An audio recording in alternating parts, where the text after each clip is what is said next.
ان کے چہروں سے یہ ماسک گر چکے ہیں, ان کے اصل چہرے پاکستان کی عوام کے سامنے آ چکے ہیں, تو عمران خان کے علاوہ یہ کس پر تنقید کریں گے؟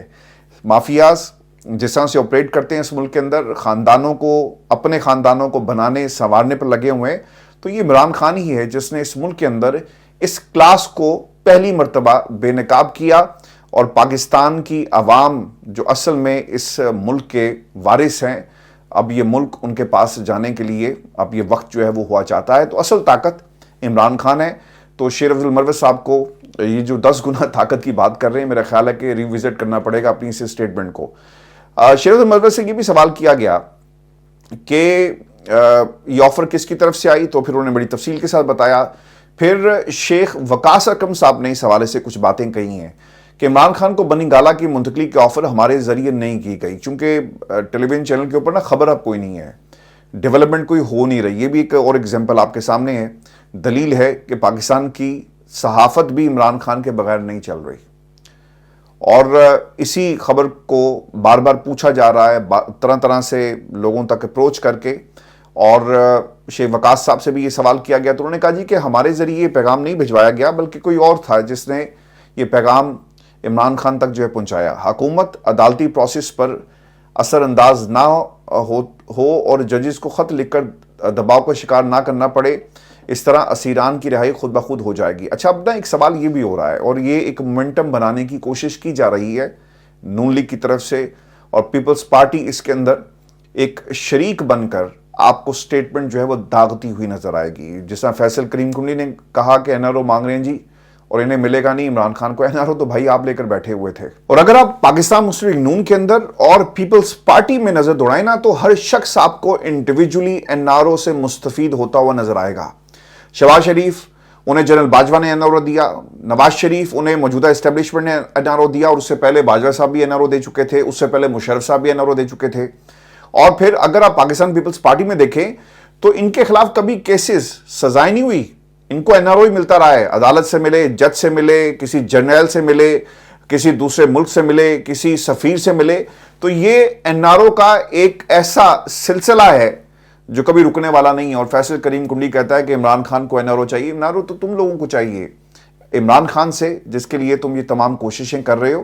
اور ویورز, یہ جو سلسلہ اب شروع ہو گیا ہے پاکستان کے اندر کہ ہم ایک مومنٹم بنائیں کہ Imran Khan N R O حاصل کر رہے ہیں, اور اسے جوڑا جا رہا ہے, اور بار بار کہا جا رہا ہے کہ جناب آپ ہم سے کیوں بات کرتے ہیں, جائیں پاکستان کی عدالتوں سے بات کریں.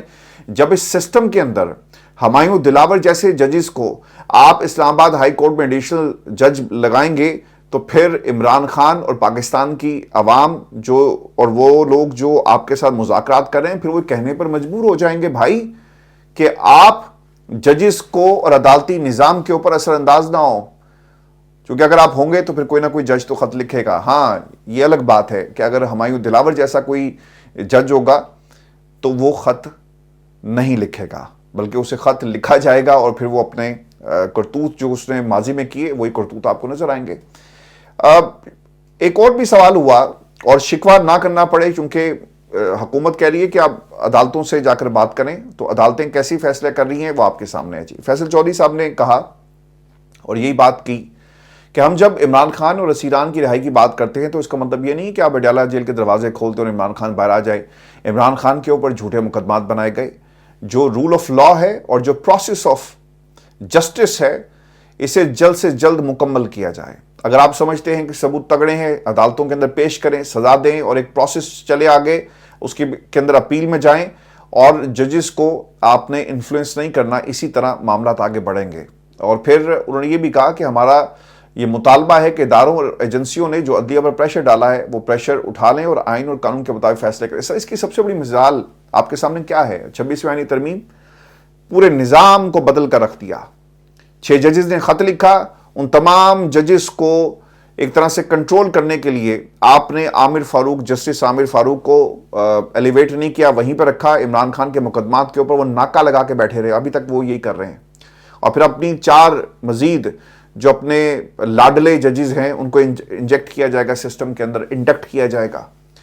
تو یہ نظام کو کنٹرول کرنے کی اور عدالتی پریشر کے ذریعے چیزوں کو اپنے حساب سے ڈھالنے کی کوشش ہے جس کا ذکر کر رہے ہیں. اچھا, اب ایک اور چیز یہ نون لیگ کے حلقوں میں بہت تیزی سے یہ بات ہو بھی رہی ہے، اور اگر آپ نون لیگ کے جتنے بھی بیربل صحافی ہیں ان سے اگر آپ ان کے وی لاگس جا کر سنیں تو وہاں بھی آپ کو کہیں نہ کہیں یہ اشارے ملیں گے. اور میں نے بھی ایک نون لیگ کے دوست سے بات کی، دوست اس لیے کہہ رہا ہوں جی کیونکہ لندن کے اندر بہت سارے ایز اے جرنلسٹ ہمارا واسطہ پڑتا ہے، تو مجھے انہوں نے یہ بتایا کہ کچھ لوگوں کو پاکستان مسلم لیگ نون جو ہے وہ چاہتی ہے کہ جج بنا دیا جائے اور انہیں اسلام آباد میں تعینات کیا جائے، کیونکہ جب عمران خان کا کیس آئے اسلام آباد میں تو ہمارا جج وہاں پہ بیٹھا ہو.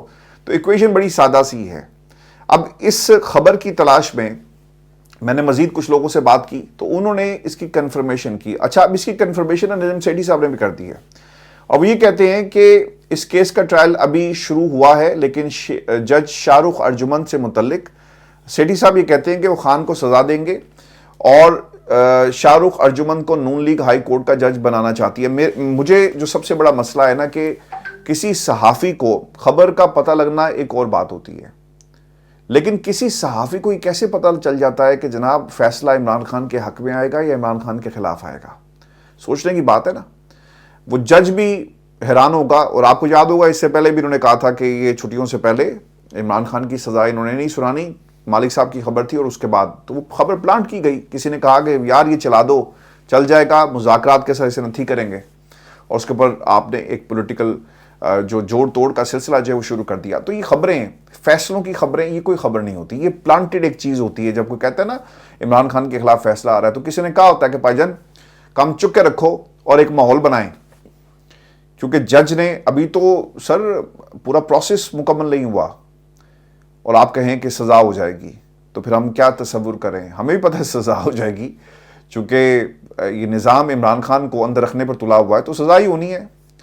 لیکن کسی صحافی کو وقت سے پہلے پتہ چل جانا یہ اس کا ایک اندازہ ہو سکتا ہے، جیسے باقی خان صاحب بھی یہ باتیں کرتے ہیں، بتاتے ہیں، کیونکہ ان کو معلوم ہے کہ نظام انہیں برداشت نہیں کر رہا اور نظام جو ہے انہیں اندر ہی رکھے گا.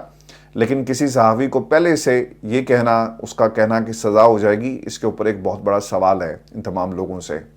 وہ شیخ وقاص اکرم صاحب نے کچھ اور مزید باتیں بھی کہی ہیں کہ اگر سزا ہوتی ہے تو بھی مذاکرات جاری رہیں گے. سزا ہو اور عمران خان کے لیے مذاکرات جاری ہوں، مجھے نہیں لگتا پاکستان تحریک انصاف کو اپنے اس پورے معاملے کے اوپر نظر ثانی کرنے کی ضرورت ہے.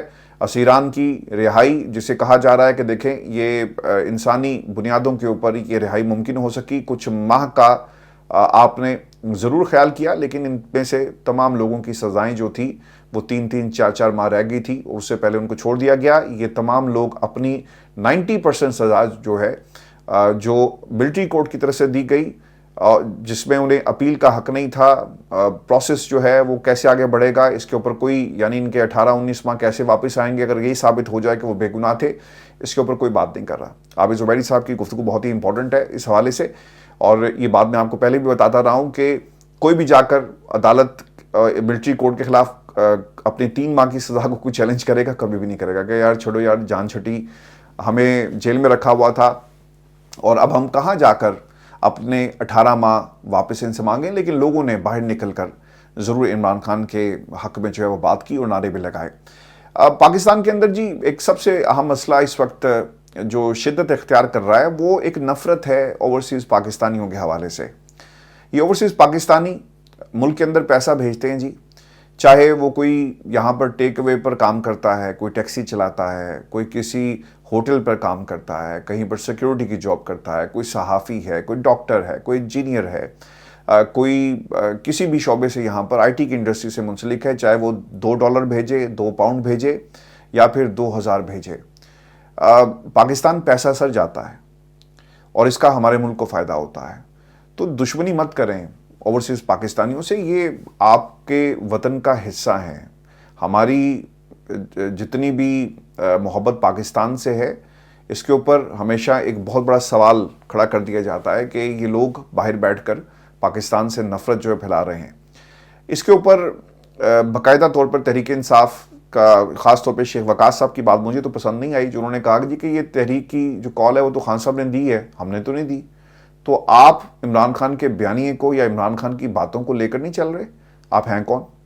تو اس کے اوپر آپ کو دوبارہ سے ریوزٹ کرنا چاہیے اپنی سٹیٹمنٹ کو، کیونکہ الفاظ کیا تھے کہ سول نافرمانی کی تحریک کی کال بانی چیئرمین کی طرف سے تھی، بانی پی ٹی آئی نے اوورسیز پاکستانیوں کو کال دی۔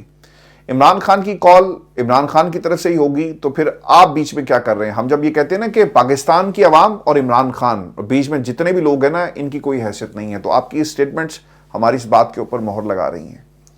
ہمارے سے اتنی نفرت مت کریں۔ پاکستان سے باہر رہ کر جو پردیس کیا ہوتا ہے، کبھی کسی پردیسی سے پوچھ کر دیکھیں۔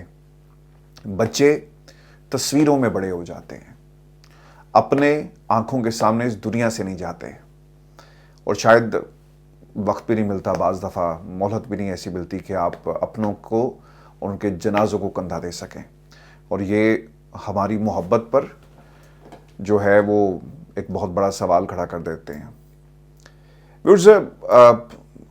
شیخ وقاص صاحب، چونکہ بات ایسی ہے میں تھوڑا سا جذباتی ہو گیا، لیکن دس از so true.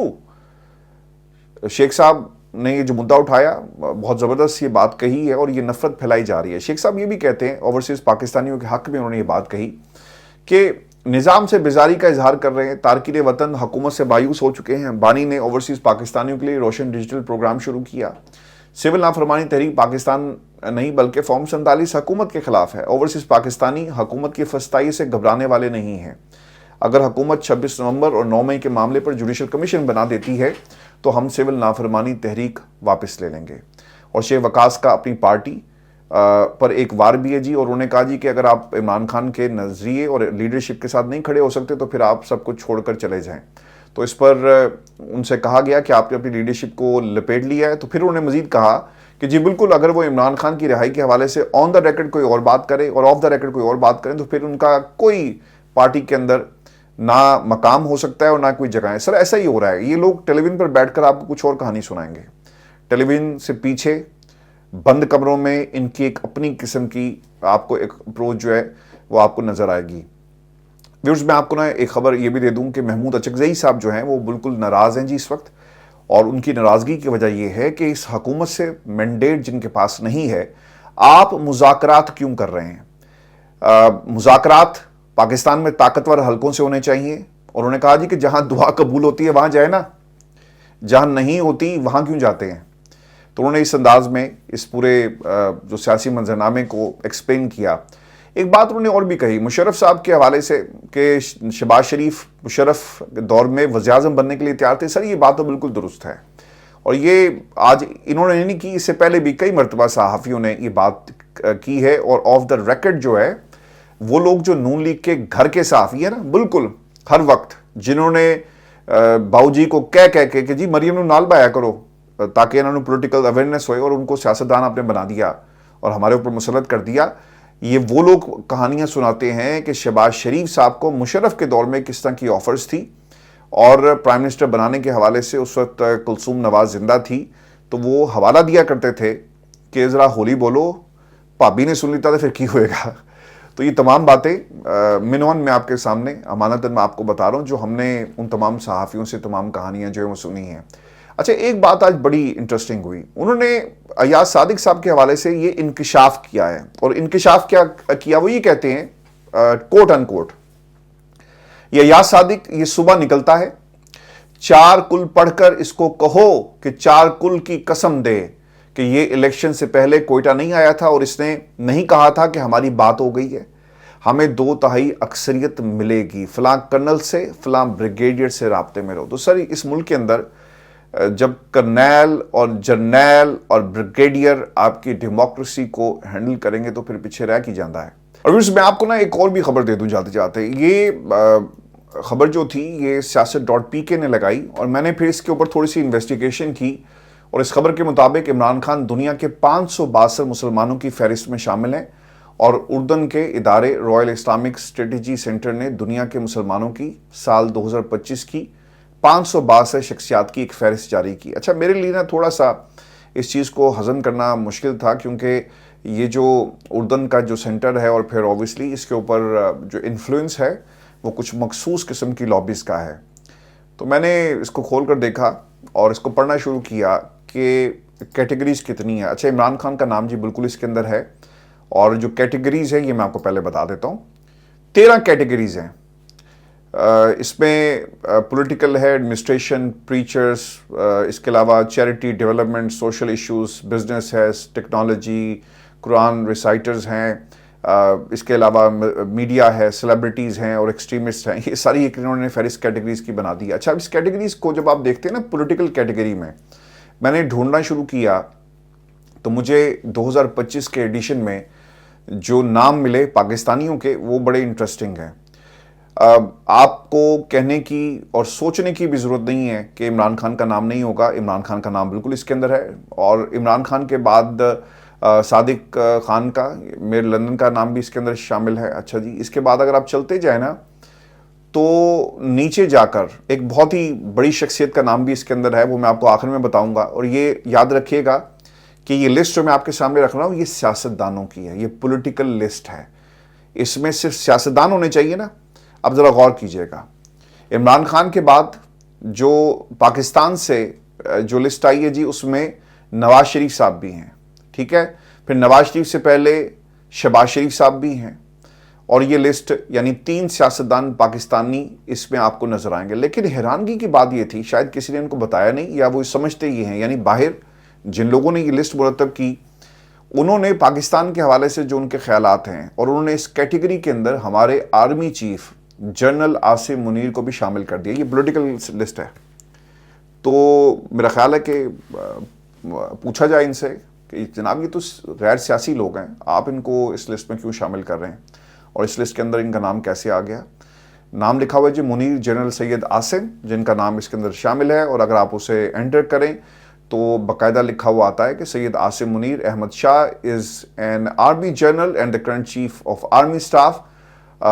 A descendant of the religious and scholarly family, Asim is also known as the first army chief in the history of Pakistan to be Hafiz Quran. He served as the chief of both premier military intelligence agencies of Pakistan. His tenure at ISI was short-lived after the falling out with the Prime Minister Imran Khan, whom he has subsequently had imprisoned.